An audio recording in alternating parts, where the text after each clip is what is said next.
for one. What can stop you if you fight together? Nothing.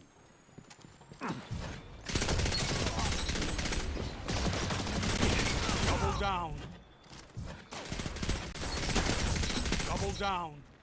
Hello everyone, I'm CoolGuy, welcome back, and today we're going to be going in depth into one of the most prized weapons in Destiny 2, Redrix's Claymore. This is going to be a little bit of a longer video. This weapon deserves it. We're going to break it down inside and out, talk about all the perks and tips on how to utilize this weapon to bring out its full potential. This is a competitive Crucible reward obtained by reaching 2100 points, the fabled ranking in the competitive playlist. As of now, you have about 1 month to get it, and in this week's TWAB it revealed that there are 8,750 players that currently have obtained Redrix's Claymore. So after Season 3 ends, Redrix's Claymore will not be available to earn, so this is it. This is your window to get it, because after Season 3, the weapon is going to be gone. There are a lot of players that feel like this isn't obtainable, so while making this review, I decided to set up a Discord server. This is going to be there for like-minded players that want to try and get the weapon. If you're a solo player, a small fire team, I want this to be there for you. The text channels are set up for Redrix's PS4, Xbox, or PC LFG. There's a link for the Discord in the description, as well as a link in my pinned comment in the top of the comment section. As for my experience on the road to obtain it, I can tell you that it was a very long grind, a tough playlist. I'm unsure of the exact amount, but I would guess that there was well over 100 games. Bungie has said that they believe that the path to Fabled 2100 points is too long, and changes will not be coming in this season, but they're currently acting accordingly for the following season to deliver in the future. It's currently a long road though, and on console, I would say at least I had one Arc Strider as an opponent in every single game with a Worm Husk, and I would say about 75% of my games on console were full teams of Arc Striders with a Worm Husk. Teams are there to win. As for what I used, I would say that probably 80% of my games to get Redrix's Claymore, I used the Relentless Pulse Rifle. Now that Pulse is the same archetype as the Claymore, and the archetype itself is criminally underrated. We're going to start off by saying yes, Redrix's Claymore is absolutely worth the grind, and this is a weapon that you want with you going into the future of Destiny 2. For the stats, it has a range of 60, stability of 59, reload speed of 44, handling of 38, aim assist stat of 39, recoil direction stat of 75, and a magazine of 27. There are 6 total pulse rifles in the high impact class. Comparing to all the legendaries within this 340 RPM archetype, Redrix is tied for the worst range, tied for the best stability, it has the second best reload, the best handling, tied for the best aim assist, and the second best recoil direction. This is a high impact frame weapon intrinsically, slow firing, high damage, it's more accurate when stationary and aiming down sights. With our barrel options, the sight is a nice clean open red dot sight, similar to that of Red Death from Destiny 1. This is a 1.8 times zoom modifier. We have chambered compensator, increase to stability, moderate increase to recoil control, slight decrease to handling speed, corkscrew rifling, slight increase to range, stability, and handling speed, and then polygonal rifling, increases to stability. So let's go through each barrel, what it's doing for the weapon, and what the best option is. Starting off with polygonal rifling, it gives the most boost to stability, the same boost as chambered compensator. On the weapon screen, it gives more stability than corkscrew. However, in-game, it is small. Because generally with a pulse rifle, the higher the stability, the more it groups the burst together vertically. It's a small boost with almost a negligible effect. Then we have corkscrew rifling, slight increase to range, stability, and handling speed. This option gives the most range, but compared to the other two, in-game, again, it adds just a little over 1 meter of effective range in PvP. Again, a small difference. And then we have chambered compensator. We have a key word here. It specifically states it gives an increase to recoil control. These keywords have meanings. There are keywords in scopes, sights, and perks.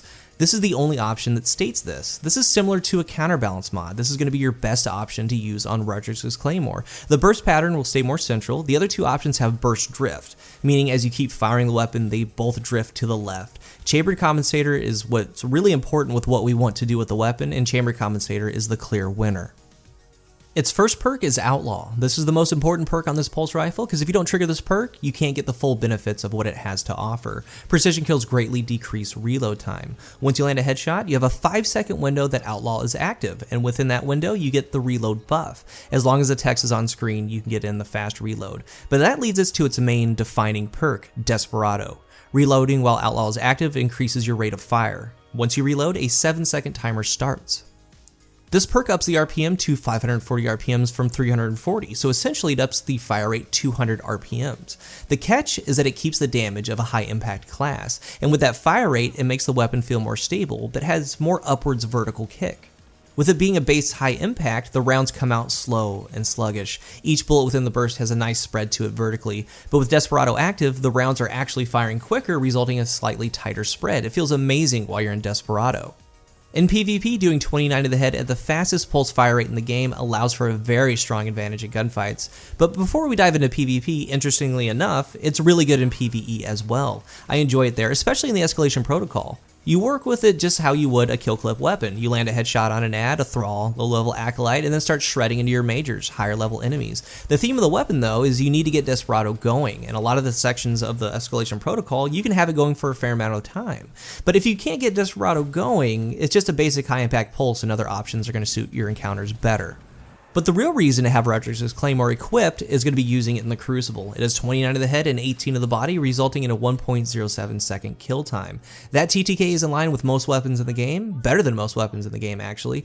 The outliers of course are going to be Graviton Lance and Vigilance Wing currently. But with Desperado, Redrix's Claymore is one of the fastest killing weapons in the game at around 0.6 seconds, similar to that of a kill clip Vision sidearm. In PvP, it has an effective range just shy of 45 meters. That's going to be your sweet spot where you're going to do max damage. Again, 29 to the head. You can push it out to 52, 53 meters, and it still duels really well out there. You won't have that bad of accuracy issues in that range, shots not landing, things like that. But once you start seeing 26, 27 damage, you're pushing it, but you're not out of a gunfight. And again, that range is extended slightly when adding a range bump from Corkscrew Barrel, but we're going to be valuing a better burst profile with Chambered Compensator. I've seen some players say that this weapon is average, not worth the grind. Me personally, I am very comfortable with high impact pulses. I use them a lot, I play with them a lot. The key to this weapon is landing a headshot as the final blow to grant Outlaw. So out of the gate, we set ourselves up for success with Chambered Compensator. Again, it pulls that grouping together. You can add a counterbalance mod to really tighten it up, because it's one of those things that you're playing to land a headshot, so setting your burst pattern true and straight is very important. With all pulse rifles, I talk about this. The burst pattern itself can be messed with, manipulated. It's all relative to range, enemy position, and health. At mid to long range, you see your enemy's health, you aim at the chest, not at the head, and the burst will rise into your enemy's critical. Very relaxed at mid range. If I saw my opponent was low health, I start aiming a little bit higher. If they're one shot, I place that reticle right on their head. There's different ways to get a headshot. It's not where you're aiming at, it's about where the burst ends up. Because you can control the burst, I encourage you to control the burst. As soon as you fire, you can apply a little bit of a down tension to bring the burst down. There's a sweet spot to make the burst shoot essentially straight, with little to no vertical jump. Take this example right here. We have a player up in a head glitch, and if I were to aim at his head and shoot, the first bullet would land, but the following two within the burst will fly up and miss my target. So we know that he's in a window, only his upper body is shown, we have a small hitbox. So I pull the burst down and land all of my criticals in a straight line. We peek shoot each other and I end up getting the kill. These are the types of things that take your pulse game to the next level, and it's not just using the Redrix, it's with all pulse rifles. You can use these burst manipulations to make the final bullet get a critical finishing blow for Outlaw, then granting Desperado. When you do get a headshot and Outlaw comes up, remember you do have 5 seconds. So you can get a headshot and use that time to rotate for a couple seconds, getting to a new area, then you reload and then have the time that you want with Desperado when you need it. Once in Desperado, you can chain Outlaw, which in turn chains Desperado. Land a headshot with Desperado to get Outlaw back, get a reload to get the Desperado timer going again after it's out. For our masterwork options, handling is the winner. Mag won't give you that much, Rain Boost won't give you that much. The weakest point of this weapon is its handling. High impacts in general have bad handling, and the only pulse rifle to bypass that is Relentless because it has the Sapshot perk. Range is an important factor in a way. Inside that range stat lies hidden stats like accuracy and aim assist, so upping your range isn't necessarily a bad thing, but you are already doing really good in mid to long range. And past that, you're going to be losing to scouts. So let's up the weak spot. If you've ever wondered what true love is, it's actually the combination of a 90 RPM grenade launcher and Redrix's Claymore. You get 8 shots with these launchers, they do 150 damage when you land it on an opponent. This leaves your opponent one shot, and importantly, you're one burst away from getting Outlaw. There are many options for the heavy category currently, but with what you want to do with this weapon, the 90 RPM launchers are going to be your best choice. The last part of this review is a little bit of speculation. Soon Bungie will reveal TTK changes. Looking at the Game Informer footage, weapon TTK, and the tease of a 3-tap hand cannon, there's a real chance that high impact pulses will get a buff as well. High impact pulses at the end of Destiny 1 did around 33 to the head per bullet. That was a 2-burst kill if you're very precise. So if this is the case, and we're going to know soon enough, Desperado will have around a 0.4 second kill time, which is extremely lethal. We're going to have to wait and see, but this weapon could be in the mix as one of the best weapons in Destiny 2 PvP's life cycle.